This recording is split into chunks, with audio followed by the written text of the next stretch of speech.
एक छोटे से गांव में आरव नाम का एक लड़का रहता था। उसे रात में आसमान के चमकते तारे देखना बहुत पसंद था। एक रात जब वह अपने घर के बाहर खड़ा था, उसने दूर खेतों के पार एक चमकती हुई ट्रेन देखी। वह कोई साधारण ट्रेन नहीं थी। उसकी खिड़कियां सोने की तरह चमक रही थी और उसके चारों ओर जादुई रोशनी तैर रही थी। आरव हैरान रह गया। वह उस ट्रेन के पीछे पीछे चल पड़ा। चलते चलते वह एक घने जंगल में पहुंच गया। जंगल के बीचों बीच सुनहरी रेलवे पटरी चमक रही थी। उन पटरियों का पीछा करते हुए वह एक रहस्यमयी स्टेशन तक पहुंच गया। स्टेशन हवा में तैरती लालटेन और चमकते फूलों से सजा हुआ था। तभी एक भव्य जादुई ट्रेन स्टेशन पर आकर रुकी। ट्रेन से एक बूढ़ा कंडक्टर उतरा। उसके हाथ में एक चमकती हुई लालटेन थी। वह मुस्कुराकर बोला, स्वागत है आरव, क्या तुम एक जादुई सफर पर चलना चाहोगे? आरव खुशी खुशी ट्रेन में चढ़ गया। ट्रेन के अंदर का नजारा अद्भुत था। सुनहरे झूमर चमक रहे थे और खिड़कियों के बाहर रंग बिरंगी आकाश गंगाएं दिखाई दे रही थी। कुछ ही देर में ट्रेन आसमान में उड़ने लगी। वह बादलों, पहाड़ों और झरनों के ऊपर से गुजर रही थी। विशाल चांद उसकी राह को रोशन कर रहा था।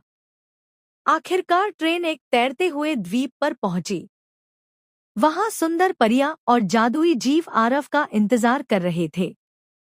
परियां उसे एक जादुई बगीचे में ले गई। वहां चमकते फूल, रंग बिरंगे पेड़ और हवा में उड़ती सुनहरी रोशनी थी। बगीचे के बीचों बीच एक पुराना खजाना रखा था। एक परी ने कहा, आरव, यह खजाना तुम्हारे लिए है। जैसे ही आरव ने खजाना खोला, उसमें से सुनहरी रोशनी निकलने लगी। खजाने के अंदर एक छोटी चमकती हुई जादुई ट्रेन थी। परी मुस्कुराई और बोली, यह तुम्हें हमेशा याद दिलाएगी कि जो बच्चे सपने देखने की हिम्मत रखते हैं, उनके लिए कुछ भी असंभव नहीं होता। कुछ समय बाद आरव वापस ट्रेन में बैठ गया। जादुई ट्रेन उसे उसके गांव छोड़ गई। उस रात जब वह अपने कमरे की खिड़की के पास बैठा था, उसने देखा कि वह छोटी जादुई ट्रेन अब भी चमक रही थी। आरव मुस्कुराया और समझ गया कि कभी कभी सबसे बड़ा जादू हमारे सपनों में छिपा होता है।